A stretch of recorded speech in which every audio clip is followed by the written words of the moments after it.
Welcome to the Untrolling Project. I'm Thandeka. This untrolling strategy is not a fairy tale or child's play. My own story makes this point. And it starts not when I was born, but when I was rescued. For 3 days, I pushed toward life by doing what babies are supposed to do. I induced labor. And for 3 days, my mother did what mothers are not supposed to do. She refused to help me out. Instead, she ignored her body's pangs, her labor pangs, by reading books, concentrating ever more intently on any story but birthing me. To rescue me from death in utero, my mother's doctor finally drugged her, cut her open, and freed me from that birthing tomb. Little changed after my surgical rescue. Mom continued to ignore me. She produced no milk for me. Moreover, whenever I cried for food, she left the room. Nothing must disturb her love of books. To survive, I quickly learned the mother rule. I must not let my own feelings, the emotions and feelings within me, push out and get flagged. I must emotionally deny what I wanted to get what I needed. In short, don't ask for food or attention and get food. Ask for either food or attention and get neither. So I stopped feeling. I stopped crying. I stopped expressing what I felt. I never smiled, so I was later told. Friends of my parents would visit, they would coo and make faces and do all those silly but important things adults do to get, sustain, and affirm a baby's attention. But I would not respond. I simply stared at them, expressionless. Starting at age 5, the grouch bag routine began. Whenever I frowned, Mom would take me into the kitchen, find a small brown paper bag, partially inflated, and then put the mouth of the bag to my lips. She would say, "Blow into the bag," and I would do so. She would then raise the bag over her head with one hand and with the other burst it. Mom would then say, "Grouch gone." The loud noise, plus my mother's magical words, would make me laugh. She was a magician, I concluded, because she could make frowns disappear. She always used the grouch bag whenever I frowned. Soon I always smiled. Growing up, my only job was to figure out how she wanted me to appear and then to show up that way as her smiling, well-behaved child. Her Pleasantville kid. Dad, just like Mom, loved books. My feelings didn't merit his attention. The formula for my dependence on him is easily summarized as the father rule. I learned how to deny what I felt and become what I hated. A self unfailingly dependent upon a person who ignored my own feelings. Mom and Dad together taught me that the content of my character, worthy of their attention, was not what I felt, but rather what they thought. Since my own feelings did not guide my behavior, I was driven by the expectations of my parents, by their expectations of me. But not completely. Try as I did to be completely compliant, something within me kept on wanting to push out as a spontaneous expression of my own life, my own feelings. My only choice, I concluded, was to kill this nameless, lively thing inside me that interfered with my logical ideas and disrupted my well-reasoned thoughts. I must kill my emotions. So 2 months before I graduated from the University of Illinois, I swallowed 40 sleeping pills, went to bed in my dorm room, and waited for that physical, pushy, emotional, internal signal system of my own life to completely die. But much to my surprise, when the moment of death finally arrived and I could no longer breathe, I bolted out of bed, gasping for breath, demanding to live. I struggled until finally I cleared my lungs of the vomit I had aspirated. I inhaled a deep, long, intimate breath of life. I exhaled and inhaled again. The only movement in my dorm room was the breath of life sweeping over me and into the deep of my lungs. I felt life without end and an unbounded love that resounded through me like the heartbeat of God. All of life moved me as part of itself, and I felt at home in my life, at one in the universe, and free.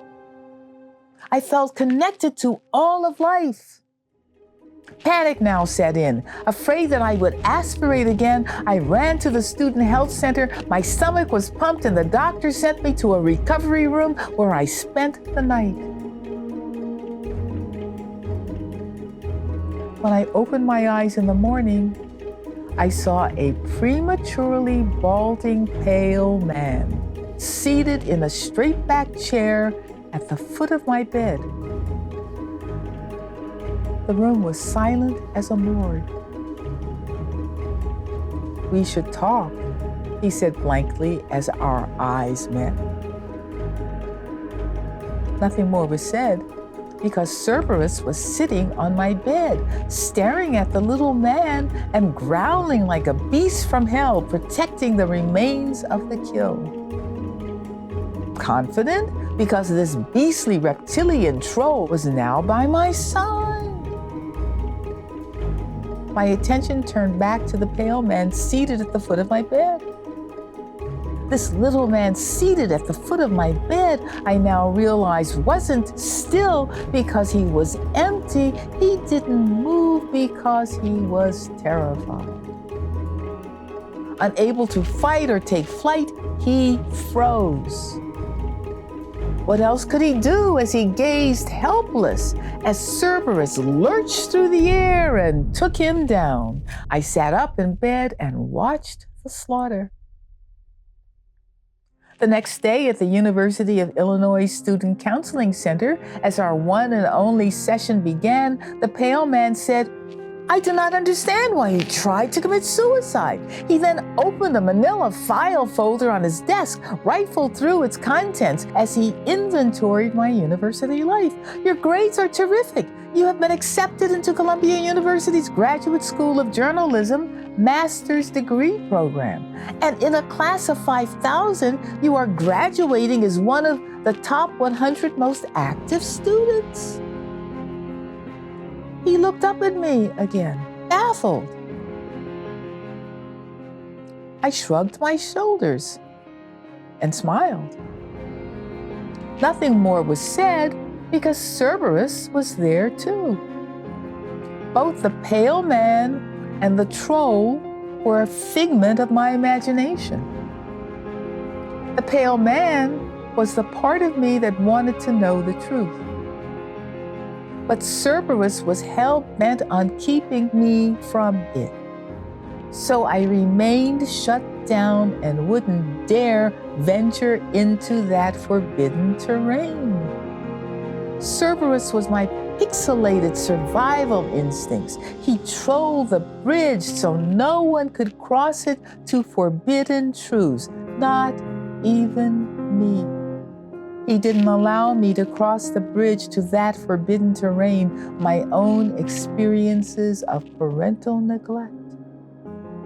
My parents didn't care for me, just their own ideas about me. My feelings knew this forbidden truth. Cerberus trolled that neural pathway to this hidden emotional truth of my own family life. But something more was out there as well. What is out there that makes so many kids from Pleasantville, USA, feel so fearful and drives so many of us raving mad to depths of despair? The answer to these questions astonished me. I didn't believe it at first. Will you? Hello again. Thanks for watching Thandeka's Troll Story, part 2 of our first episode of Untrolling America. Here are a few of the insights I gained as my untrolling story began. The personal experience of my death of despair that almost killed me started untrolling me, which made me start untrolling America at the same time.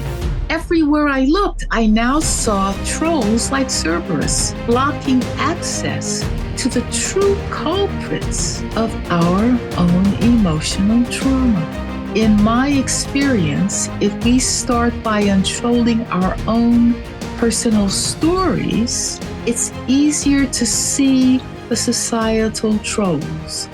Trolling ourselves takes time.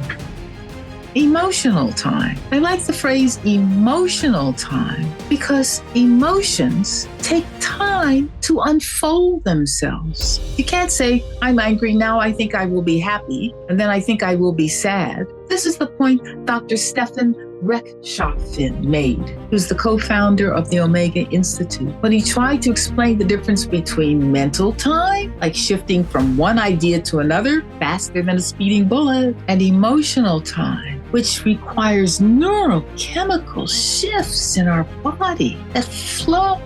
So we're talking about emotional time, not mental time, when we pay attention to trolls. We live in this non-stop, breathless world of mental time. It's exhausting, like a workout that never ends. Why do we live this way? Trolls make us believe that if we actually feel what we're feeling, we'll drown. So when we pause and troubling feelings come up, we distract ourselves by streaming, drinking, drugging, TikToking, anything to not be present to what we feel. I discovered emotional time as an extraordinary place of renewal when I tried to kill myself instead of going to that place. But instead of killing me, I felt the sacred power of life itself. This is why I created Universal Connections as a safe place to pause, discern, reflect, and share your discoveries and insights and feelings with others. The last episode of Untrolling America reveals Universal Connections as a safe place to untroll yourself, to reconnect with yourself and others and the world, with life itself. But why wait till the last episode to start? Go to universalconnections.world and sign up for one of our Universal Connections workshops.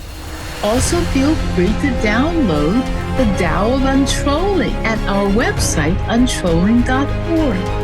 Watch episodes of Untrolling America with family and friends, with your kids, with your partners, and then work on the workbooks together.